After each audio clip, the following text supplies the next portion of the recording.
그러므로 너희는 사랑받는 자녀처럼 하나님을 본받는 자가 되라. 그리스도가 너희를 사랑하신 것처럼 너희도 사랑 가운데서 행하라. 에베소서 5장에 나오는 말씀인데요, 우리는 하나님의 은혜로 하나님 자녀 되어서 지금 살고 있어요. 그렇기 때문에 주님께서 해주신 말씀처럼 우리의 일상에서 우리가 무슨 일을 하기 전에 What would Jesus do? 예수님이라면 어떻게 하셨을까? 생각해 보는 게 참 중요하다고 그랬어요. 성령의 도우심으로 우리 예수님이면 어떻게 하셨을까? 왜? 나도 그렇게 해야 되니까, 하나님 본받는 자가 되어야 되니까 그런 질문을 하면서 하는 게 참 중요하다, 이렇게 말씀을 드렸어요. 그런 관점에서 복음서에 우리 예수님께서 어떤 생각을 가지고 어떤 일을, 어떤 태도를 가지고 하셨는가 살펴보는 건 대단히 중요한 일입니다. 왜? 우리는 예수와 함께한 지금 몸된 교회니까. 개인으로, 한 지체로, 그리고 공동체로 무슨 일을 하고 결정하고 생각하고 행동에 옮기기 전에 우리 예수님께서 어떻게 하셨을까 고민해 보는 것은 너무나 중요한 삶의 태도입니다.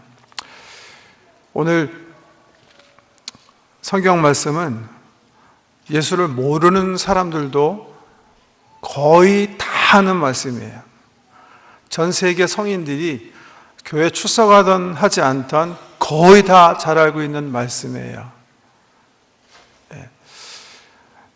이 말씀은 특별히 교회가 지금 세상에 살면서 함께 죄 중에 살고 있기 때문에 죄인된 우리가 함께 죄를 범한 사람을 어떤 태도로 바라봐야 되고 어떤 일을 하여야 되고 어떤 생각을 가지고 살아가야 되는지 일러주시는 굉장히 중요한 사건입니다. 잘 아시는 사건이죠. 어떤 한 여인이 음행하다가 발각이 되어서 새벽에 주님께 끌려옵니다. 끌고 온 사람은 그 당시 유대인 종교 지도자들이에요. 경건으로 유명한 바리새인과 서기관이 음행 중에 있는 여인을 잡아서 예수님께 끌고 온 거예요. 성경 말씀 그대로 예수님을 책잡기 위해서 끌고 온 거예요. 그러면서 예수님께 요청하는 거예요. 모세 법에 의하면 이런 죄를 범한 사람은 돌로 치라고 했는데 당신은 어떻게 행하려 합니까? 당신이 이거에 대해서 무엇을 어떻게 얘기할 겁니까? 그렇게 물어요. 이 말씀을 듣고 우리 예수님께서 아무 말씀 없이 땅에 이렇게 앉으셔서 뭔가 땅에 적기 시작해요. 바리새인과 서기관들이 예수님께 다시 종용합니다. 그러지 말고 당신의 의견을 얘기해라. 당신의 판단을 얘기해라. 그때 예수님께서 그렇게 얘기하세요. 너희 중에 죄 없는 사람이 먼저 이 여인을 돌로 쳐라. 그 말 듣고 성경에 보니까 나이 드신 분부터 시작해서 나중에는 젊은이에 이르기까지 하나하나 돌을 놓고 그 현장에서 사라진 거예요. 사람이 없게 되어서 홀로 서 있는 여인과 우리 예수님 남았을 때 예수님께서 그 여인에게 말씀하세요. 너를 고발하던 자가 어디 있느냐? 다 가고 없습니다. 그때 예수께서 이렇게 얘기하세요. 나도 너를 정죄하지 아니하노니 가서 다시 죄를 범하지 말아라. 그렇게 말씀하셨다는 거예요. 교회가 함께 죄인된 우리가 죄범하는 사람을 보았을 때 어떤 자세로 어떤 일을 해야 하는지 우리에게 일러주시는 관점에서 너무 중요한 사건입니다. 우리 예수님께서 이 여인을 대하는 태도와 구약의 종교 지도자인 바리새인과 서기관들이 대하는 태도가 strikingly different. 너무 대조적으로 다르죠. 죄를 지적하지 않는 데서 다른 게 아니에요. 뭐가 다른 거죠? 한 사람은 정죄하는 마음으로 이 여인을 대하고 있어요.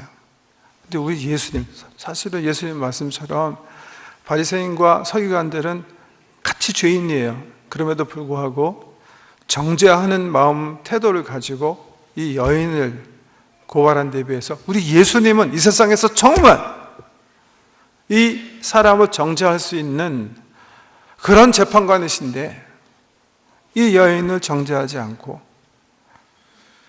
사랑을 가지고 얘기하십니다. 사랑하는 마음을 가지고 이 여인에게 같은 메시지를 말하고 있는 거예요. 이 말씀을 토대로 해서 오늘 제가 여러분과 함께 좀 해보고자 하는 게,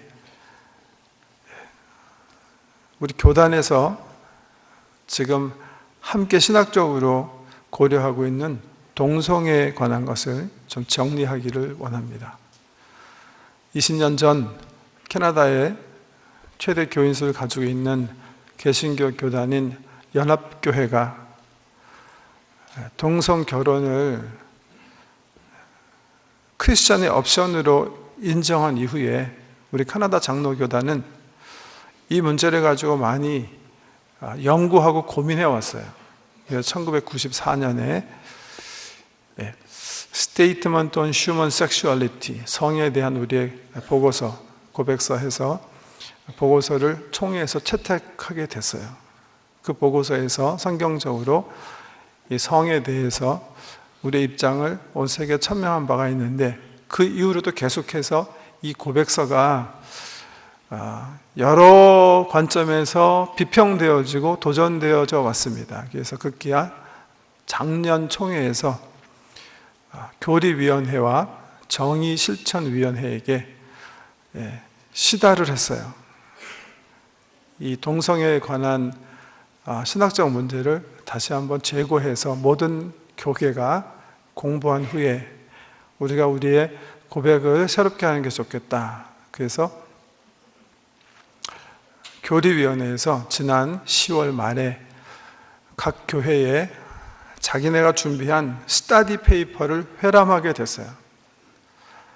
저희 교회 웹사이트에 보면 그 공부하는 그 스터디 가이드가 올라와 있는데, 사실은 굉장히 공부하기가 쉽지 않은, 굉장히 두꺼운, 그리고 좀 문제 소치가 많은 그런 스터디 가이드가 출간이 된 겁니다. 그거에 대해서 총회가, 각 교회가, 노회가 반응하도록 부탁을 하셨기 때문에 저희 교회는 지난 1월 세 번째 주일부터 시작해서 4주간에 걸쳐서 우리 소그룹을 통해서 공부를 했고, 또 주일 강단을 통해서도 오늘로 이제 두 번째, 그리고 수요 강단에서 네 번에 걸쳐서 이 이슈에 대해서 성경이 뭐라고 말씀하시는가를 성령 안에서 조망하려고 애를 썼습니다.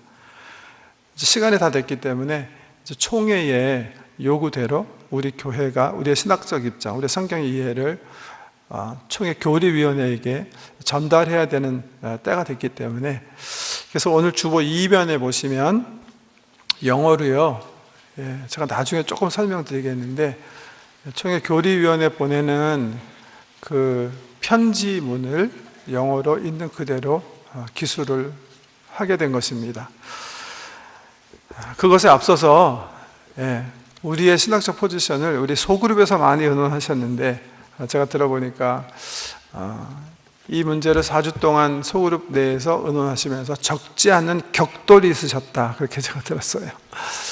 언성이 높아지는 그런 경우들을 몇 번 경험하셨다, 그런 말씀도 제가 촌장님들 통해서 전해 들었는데 참 좋고 건강한 현상이라고 생각합니다. 우리가 함께 주님의 말씀을 살아내기 위해서 우리의 의견을 성령이 조명해 주신 데 따라 성경에 비추어서 연구하면서 서로 다른 의견을 진솔하게 교환할 수 있다는 것은 정말 얼마나 큰 공동체 안의 축복인지 모른다 생각하고 칭찬하고 싶고요. 그것도 있고, 또 말씀드린 것처럼 이제 보고서를, 우리 이해를, 우리의 신학적 입장을 이제 총회 쪽에 전달해야 되는 시간이 임박했기 때문에 오늘 읽어드린 말씀, 두 말씀을 토대로 우리의 의견들을 이렇게 정리하는 입장에서 제가 오늘 말씀을 설교라기보다는 함께 이렇게 공부하는 시간이 되겠습니다. 그래서 오늘 주보에 유인물을 삽입해 드렸어요. 성도님들의 이해를 돕게 하기 위해서 정리하는 마음으로 제가 이제 질문과 답으로 정리해 보는 동성애 문제 이렇게 답을 제목을 달아봤고요. 함께 읽어 나가면서 좀 설명을 드리도록 하겠습니다. 첫 번째 1번에 보시면 동성애자, 호모섹슈얼과 동성애 성향성 혹은 지향성이라고도 합니다. 한국에서는 지향성이란 말을 썼는데 제가 그냥 성향성이라고 번역을 해봤는데요. 동성애 지향성을 가진 사람, homosexually oriented. 요즘은 이제 homosexually oriented라는 단어보다는 same-sex oriented라는 말을 더 사용하시고 있습니다. same-sex oriented. 동성애자와 동성애 지향성을 가진 사람이 어떻게 다른가? 이 질문은 굉장히 이 동성애에 대해서 다루는 관점에서 중요한 퀘스천이에요.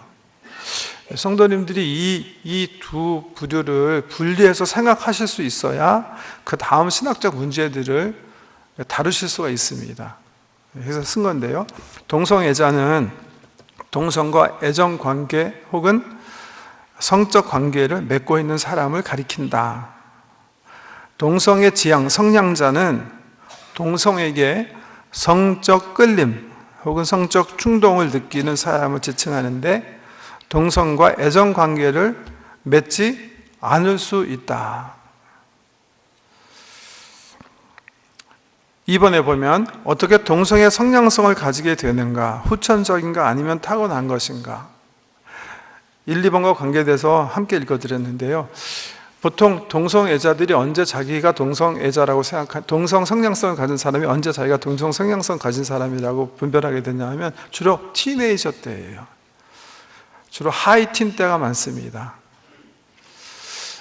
친구들과 같이 운동을 마치고 샤워하는데 갑자기 성충동을 느끼기 시작하는 거예요. 이성이 아닌 동성에게. 그래서 발견하기 시작하는 거예요. 이것이 후천적인 것인가? 환경적인 어떤 그런 결과인가? 아니면 선천적인 것인가? 여기 제가 이렇게 답을 달았어요. 사회과학적으로 아직 뚜렷한 결론을 내리지 못했다고 본다. 이게 일반적인 그런 동의예요. 정확하게 아직 모르는 거예요. 사회과학자들이 판명하지 못한 거예요. 어떤 사람 이렇게 주장하고 어떤 사람 저렇게 주장하는데 확실한 증거는 없어요. 후천적이고 환경적이라고 주장하시는 분들은 주로 많이 가정의 시스템 티오리랑 성적 욕망, 그러니까 성욕의 어떤 위험 가능성에 그 무게를 두고 설명을 하세요. 예를 들면 가정의 시스템 티오리 관점에서는 주로 많이 뭐라고도 얘기하시냐면 아빠, 엄마의 관계가 굉장히 역기능적이에요. 예를 들면 엄마가 굉장히 아빠에게 공격적이야. 그래가지고 언어 폭행이나 뭐 학대나 이런 걸 통해서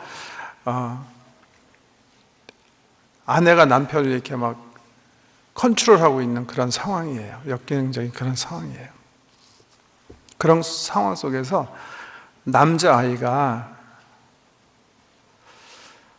동성애자가 될 수 있는 가능성을 시스템 티오리에서는 얘기하는 거예요. 쉽게 짐작이 되시죠? 왜? 아빠에게는 무한한 동정을 느끼는 거예요. 불쌍히 여기는 마음을 느끼는 거예요. 엄마가 하도 아빠를 못 살게 보니까 엄마에 대해서는 굉장히 막 이렇게 싫어하는 감정이 형성이 되는 거예요. 그런 감정이 나중에 자기가 성장했을 때 자기 삶 속에서 드러나게 되는 거예요. 같은 엄마와 같은 성을 가진 여성에게는 사랑과 동정심을 느끼지 못하는 반면에 아빠와 같은 성을 나누고 있는 남성들에게 오히려 끌림의 형상이 나타난다는 거예요. 그래서 이 후천적이라고 생각하는 사람들은 동성애 관계가 주로 역기능적인 가정에서 발생하는 것이다 이렇게 얘기하는데 사회적으로, 사회학적으로 컨클루시브하지 않아요. 그런데 두 번째 거는 잘 들으셔야 돼요. 두 번째 거와 합하면 굉장히 일리 있는 결론을 유출할 수가 있기 때문에 그래요. 근데 성이라는 거는요, 그러니까 성욕이라는 거는 하나님께서 주신 너무나 소중한 은사예요. 근데 그럼에도 불구하고 잘못 발달되어져서 우리로 하여금 죄에 빠지게 할 수 있는 굉장히 위험할 수 있는 본능이에요. 그래서 성에 관계된 그런 죄에서 자유로운 사람이 없다. 그런 말을 자유롭게 사람들이 하는 거예요. 그만큼 온전하게 컨트롤할 수 있기가 쉽지 않은 본능이에요. 그걸 염두에 두고 아이들이 성장하는 과정에서 성 정체성 기회, 이제 자기 정체성 기회, 즉 이제 티네이저쯤 돼가지고 성적으로 건강하지 못한 끌림에 끌릴 수가 있는 거예요. 그리고 발달시킬 수 있는 거라는 거죠. 더군다나 그런 아이가 그런 환경 속에 있는 아이가 가정의 역기능적인 가정에서 성장하게 될 경우에 이 두 개가 함께 커플이 되면 후천적으로 그렇게 될 수 있는 가능성이 높겠다. 그게 이제 후천적이다라고 생각하는 사람들의 관찰이고 주장인가 하면, 선천적이라고 생각하는 사람들은 아시는 대로 이제 유전자적으로 그런 형태로 그런 성장성, 그런 지향성을 가질 수 있게 그렇게 태어났다는 것을 증명하기 위해서 열심히 의학적으로 연구하고 있는데, 그거 역시 컨클루시브하지 않다는 겁니다. 그런데요, 3, 4번이 이제 신학적 입장이 되겠는데, 1번, 2번이 관찰이라면 3번, 4번이 이제 신학적인 고찰이 되겠는데, 보세요.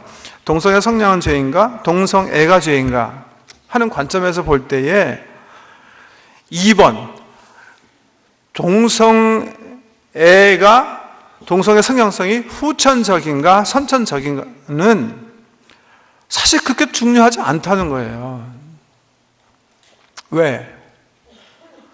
내가 어떤 성향성을 가지고 태어났는가? 일단 그렇게 태어났다고 가정을 하더라도 어떤 성향성은, 어떤 지향성은 우리가 윤리적으로 옳지 못하기 때문에 그 지향성대로 살 수가 없거든요. 살지 않아야 되거든요. 그렇기 때문에 실질적으로 동성애 성향성이 죄인가, 동성애가 죄인가를 사료하는 데 있어서 2번은 그렇게 중요한 건 아니에요. 예를 들면 어떤 아이가 태어났어요. 그런데 이 아이가 다른 애보다, 프로이드가 얘기한 거 아시죠? 이디푸스 컴플렉스가 굉장히 강한 애예요. 성장 과정에서 엄마에게 깊은 성적 그 욕망을 느끼고 엄마와 함께 하기 싶어하는 그런 이디푸스 컴플렉스가 강한 아이가 있었어요. 강한 아이가 있어요. 프로이드는 그거가 우리 청소년기의 남자 어린 아이들에게 일어나는 대부분의 감정이다 그렇게 생각하거든요. 욕구예요. 건강하지 않는 욕구죠. 그렇지만 이 아이가 그런 욕구가 강하다고 해서 그 욕구대로 살아가도 되는 건가요? 아니거든요. 모든 사회가 절제를 얘기하거든요. 길들여져야 되는, 잡아야 되는 욕망이거든요. 오늘 레위기 18장 말씀을 읽어드렸는데, 어떤 사람이 태어났는데 그 지향성이 개와 성관계를 맺는 성적 충동 지향성을 가지고 태어났어요.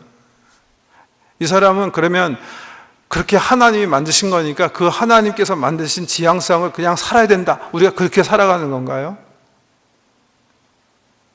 아니잖아요. 우리가 옳고 그름은 어디서 판명되는 거예요? 성경을 통해서 우리에게 우리에게 말씀하신 하나님의 말씀에 기초해야 되거든요. 그렇기 때문에 이 사람이 어떤 지향성을 가지고 태어났는가 안 되는, 이게 후천적인가 선천적인가 사실은 신학적으로 이것이 죄인가 아닌가 구별하는 데 있어서는 그렇게 중요한 게 아니라는 거죠. 우리의 죄의 기준은 반드시 어디에 있어야 되기 때문에 우리 교단에서 늘 고백하고 천명하는 대로 하나님의 말씀이 기준이기 때문에 그런 거예요. 그래서 한 번에 동성애 성량성은 죄인가 문제를 좀 생각해 봐야 되겠는데요. 동성애 성량성은 죄인가? 동성애 지향성을 가지고 어떤 사람이 태어난 거를 이제 발견한 거예요. 그게 죄인가? 답, 동성애 성량 자체가 범죄는 아니다. 이거는 1994년 그리고 2003년 총회에서 충분하게 우리 모든 복음주의자들과 그렇지 않은 사람들이 함께 동의한 내용이에요. 이 문제 때문에도 우리 초원에서 이렇게 여러 가지 이렇게 격한 논쟁이 있었다고 제가 들었는데요. 이거는 건강하지 않는 소욕이에요. 자체가 범죄는 아니에요. 여기 읽어드릴게요. 그러나 그것은 뭐예요? 죄의 소욕이다. 누구든지 죄의 소욕, 그것이 탐심이든지 음욕이든지 시기임심이든지 그런 죄의 소욕을 마음속에서 발견할 수 있다.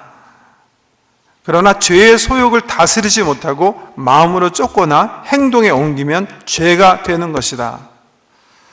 우리가 115 묵상운동 요절 말씀이 요즘 마태복음인데요. 우리 예수님께서 너희 의가 바리새인과 서기관보다 더 고상한 그런 의여야 되겠다 얘기하시면서 여러 가지 귀한 말씀을 해주시는 중에 마음의 간음에 대해서 얘기하시죠.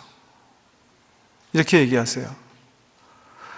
너희 중에 음욕을 품고 여자를 보는 자마다 마음에 이미 간음하였느니라.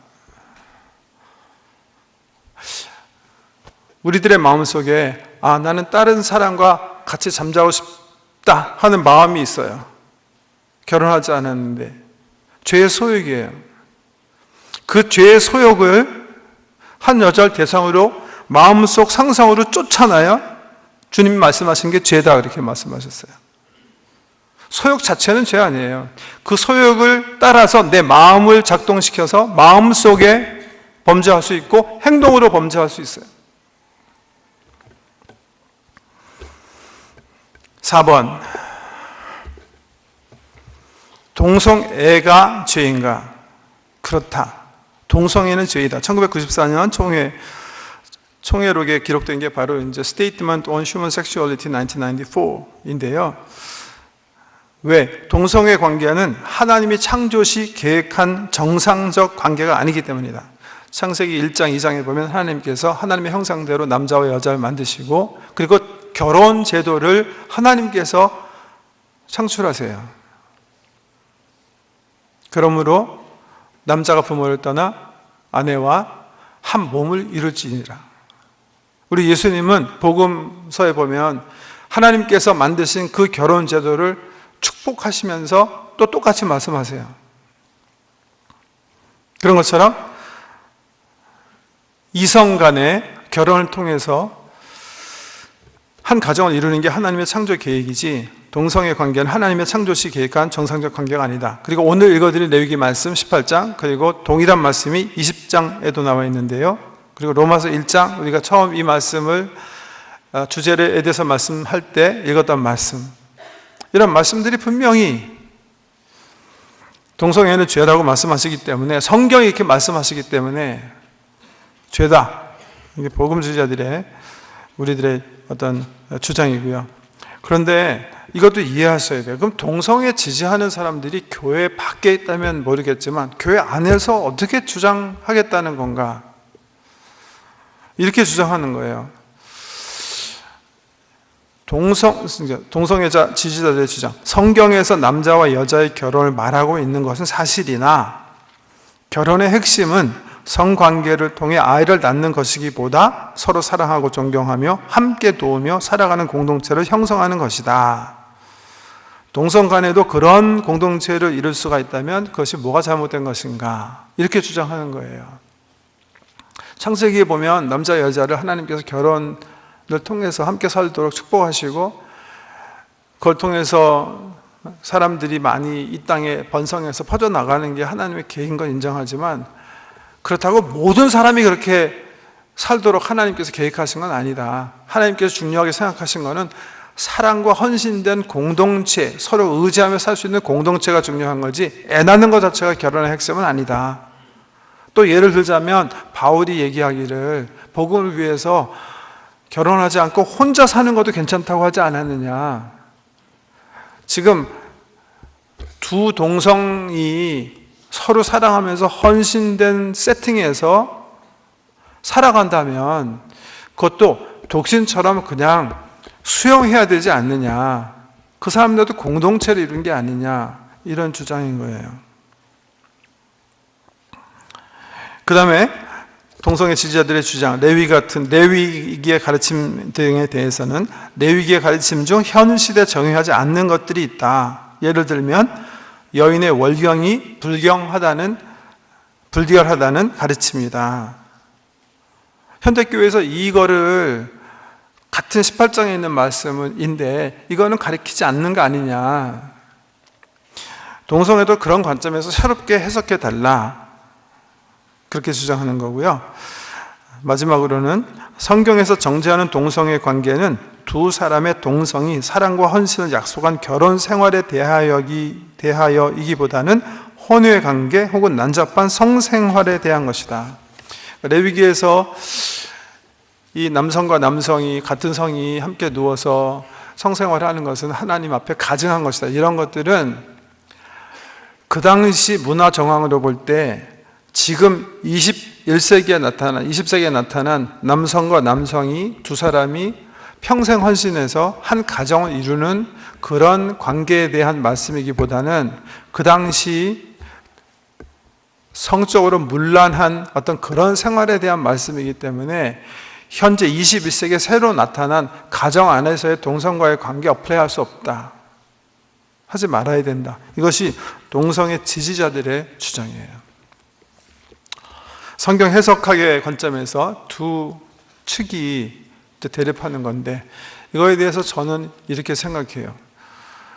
성경의 창세기부터 계시록까지 보면 성경은 비단 동성애가 죄라는 말을 하는 것 외에도 성경 전체가 하나님의 창조 계획 속에 남성과 여성의 결혼을 통해서 한 가정을 이루는 것은 성경 창세기부터 계시록까지 어슌된 진리다.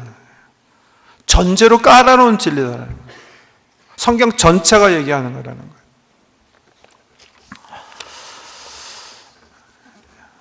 (5번) 동성애는 다른 죄들보다 더 질이 나쁜 죄인가? 그렇다고 볼 수 없다. 간음, 음행, 포르노, 음란물, 살인, 도둑질과 같이 사람들이 범할 수 있는 죄 중에 하나다. 그리고 역사적으로 동성애에 대해 교회와 사회가 혐오증 증세를 보였던 것이 사실이며 그로 인해 동성애자들은 핍박의 대상이 되어왔다. 그것은 잘못된 일이다. 그래서 1994년 우리 교단의 성보고서에 보면 교회가 전통적으로 동성애자들을 치유하고 이해하고 또 그들의 가정과 함께 하기보다는 왕따시키고 멸시하고 수치심을 일으킨 것에 대해서 우리의 잘못을 인정하고 하나님 앞에 회개하는 고백이 있습니다. 중요한 겁니다. 6번, 동성애 성량성을 가진 사람이 목사나 장로로 안수받을 수가 있는가? 이게 또 연합교단에서 또 미국 PCUSA 장로교단에서 다룬 것들이고 6번, 7번, 8번이요. 지금 핵심 쟁점이 되는 거예요. 논쟁에. 그래서 세 가지로 풀어서 써봤는데요. 동성애 성량성을 가진, 그러니까 sexually oriented예요. same sex oriented. 성량성을 가진 사람이 목사나 장로를 안수받을 수 있는가? 동성애가 죄라고 말씀하시는 성경의 가르침을 믿고 자기의 성량성대로 살지 않는 사람은 안수받을 수 있다. 치유받고 결혼하거나 독신으로 살아가면 된다. 우리 속에 발견되는 죄의 소욕은 하나님의 자녀들은 절제하고 통제하면서 살아가는 거예요. 그러기로 결심한 사람은 죄 사역을 감당할 수 있습니다. 예컨대 지금 캐톨릭 교회의 많은 신부와 수녀들이 이 카테고리에 속한 사람이라고 알고 있어요. 이분들은 성장 과정에서 자기 스스로가 성량성을 가진 사람인 것을 발견해요. 그리고 나서 이것이 옳지 않다고 생각하고 그런 사람 가운데 하나님을 사랑하고 주님의 살기로 결심하고 또 그런 은사가 있는 사람들이 헌신해서 신부나 또 수녀로, 그러니까 종실서원이라고 그러죠. 그러니까 뭐죠? 독신, 셀리바시요. 셀리바시 선언을 하고 그렇게 사는 거예요. 불행하게 그런 사람들 가운데 실수하시는 사람들이 있어요. 대표적인 사건이 우리 캐나다에서 원주민들을 성적으로 너무나 아프게 한 사건들이죠. 프라이빗 스쿨 사건들이죠. 정부가 사과하고 캐톨릭 교계가 사과하는 이슈가 바로 그 이슈예요. 원주민들을 6살부터 16살까지 강제로 부모님 떠나게 해서 프라이빗 스쿨에 넣어서 나쁘게 표현하면 백윤화하는 그런 작업 속에 캐톨릭 교회가 많이 사용이 되어졌는데 그 캐톨릭 프라이빗 스쿨에서 주로 성적 유린이 일어난 거예요. 그 유린의 캐릭터가 뭔가? 거의 많이 동성관계예요.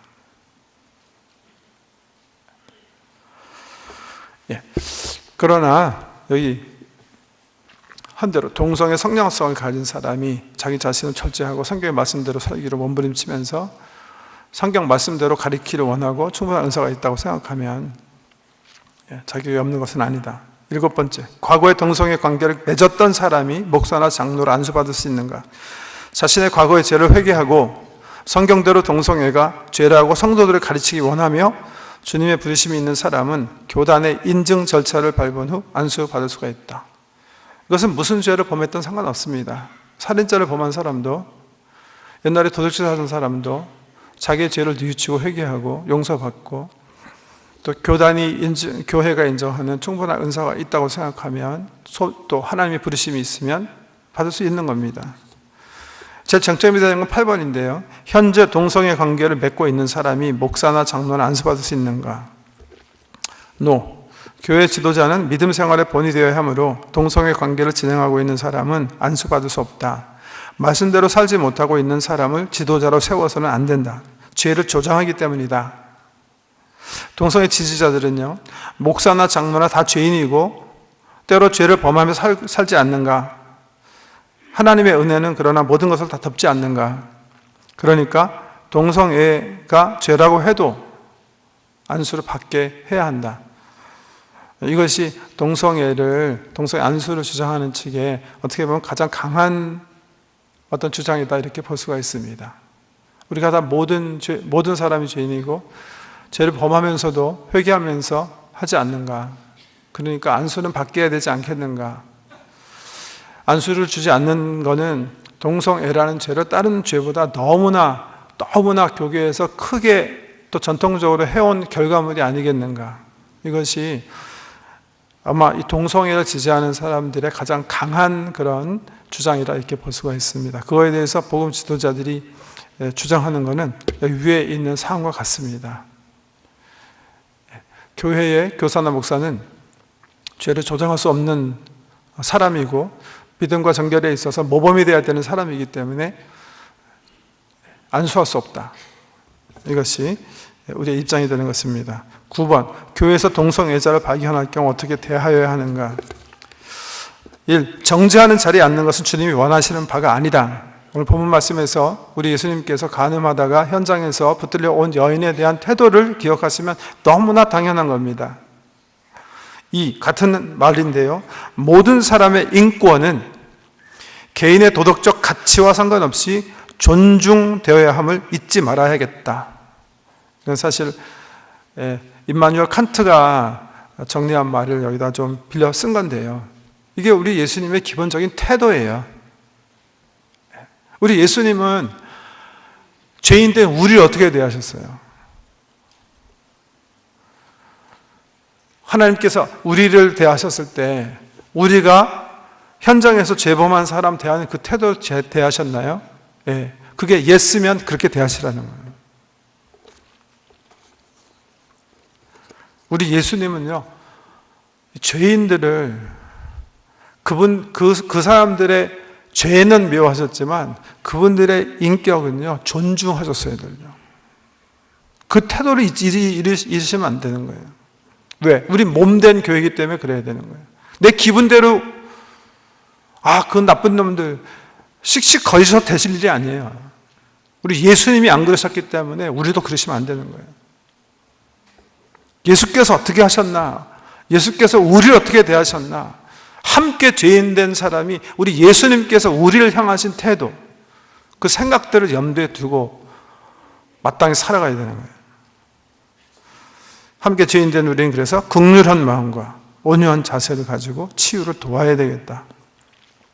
4. 가정 식구들이 특별히 극심한 수치심 속에 고민할 수 있음을 이해하고 함께 고민하며 함께 극복해 나갈 수 있도록 정서적인 지원을 아끼지 말아야 되겠다. 우리 에베소 읽어나가고 있으니까 기억하시죠? 모든 더러운 말, 악한 말, 이런 것들은 어떻게 해요? 떠드는 것, 노함, 비방하는 말, 이런 것들은 어떻게 해라? 악유와 함께 버려라. 서로 친절하게 하고 불쌍히 여기며 그리스도께서 너희를 용서함처럼 용서해라. 바울의 가르침이에요.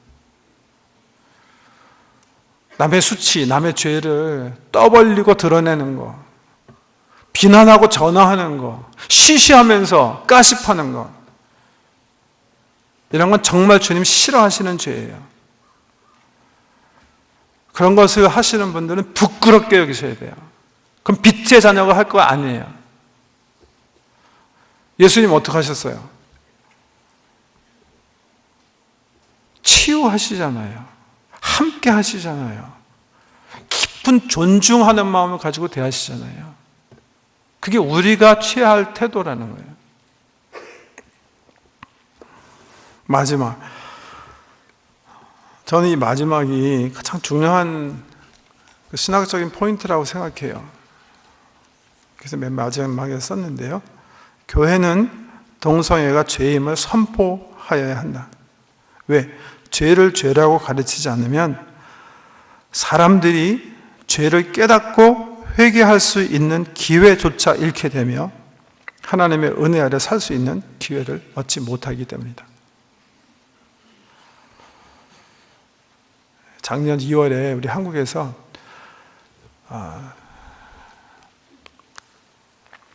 간통한 사람을 형사적으로 처벌하는 법을 폐지했어요.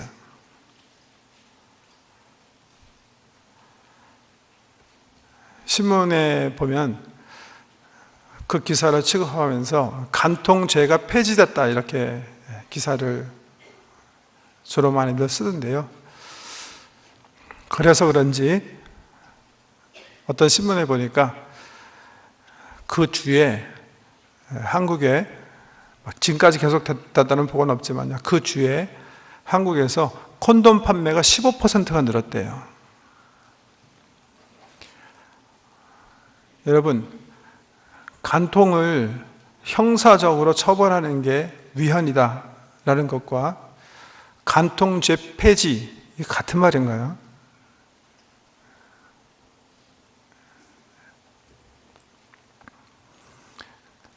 간통한 사람을 형사적으로 처벌하기를 폐지하는 이유는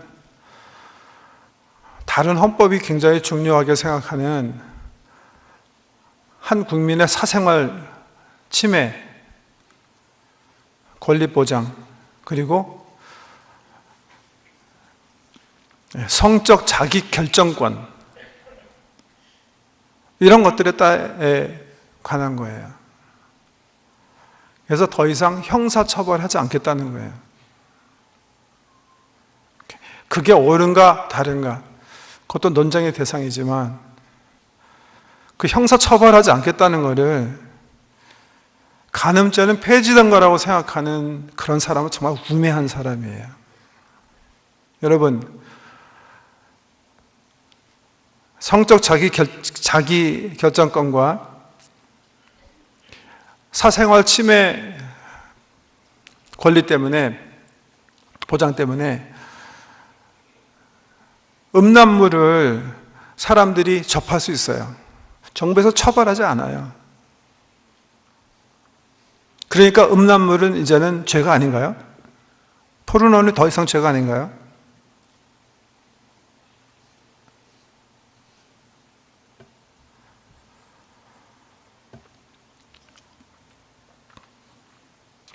교회가 사회법도 제대로 이해하지 못한 상태에서 하나님의 법을 가지고 성경이 말씀하시는 대로 말하지 않고 사회와 함께 춤추면서 이제는 혼외 정사도 괜찮고 동성애도 괜찮고 한 사람이 다른 사람에게 피해 주지 않는 한 모든 것이 가하다고 한다면 정말 그거보다 어리석은, 그거보다 큰 범죄는 없는 거예요. 로마서 1장 맨 마지막 절에 말씀하신 것처럼 이런 죄가 성경에 보면 하나님 법의 죽음, 사형이라고 말씀하셨는데 그 사형에 해당하는 죄를 범하면서 더군다나 그것을 옳다고 하는 죄, 이런 죄는 정말 하나님께서 싫어하시고 미워하시고 증오하시는 거예요. 저는 여러분과 함께 지금 유일하게 남아있는 우리 캐나다 장로교단이 정말 말씀 위에 서서 세상이 얘기하는 가르침에 속지 아니하고 성숙한 사람으로, 성숙한 교회로, 그렇죠? 너희가 그리스도의 성숙한 분량에까지 이르러서 어린아이와 같이 되지 않고 세상의 속임수와 온갖 유혹에 빠져 모든 교훈의 풍조에 밀려 요동하지 말아라 하시는 말씀에 따라 정말 굳건하게 말씀에 서기를 정말 축원하고 싶습니다. 처벌받지 않는다고 죄가 아닌 게 아니에요. 하나님의 말씀이 말씀하시기 때문에 죄는 죄인 거예요. 그래서 교회는 세상이 다 변하고 그렇게 얘기하지 않으면 칼에 목을 대고 죽인다고 할지라도 얘기해야 돼요. 왜요? 그래야 죄를 범하는 사람이라도 주일날 와서 뭐가 죄인지를 깨닫고 주님께 죄를 고백하고 어떻게 회개하고 사죄의 은총을 누리고 하나님의 은혜 안에 살 수 있게 되기 때문이에요. 그런데 만약에 교회가 성경에 얘기하신 바 죄를 죄라고 하지 않잖아요. 그럼 사람들은 회개할 수 있는 기회조차도 얻지 못하는 거예요. 그리고 하나님의 은혜 가운데 멀어지게 되는 거예요. 주님의 은혜가 잘 분별들 하시겠지만 우리 총회 함께 임하기를 정말 소원하고 있습니다. 기도하고 있습니다.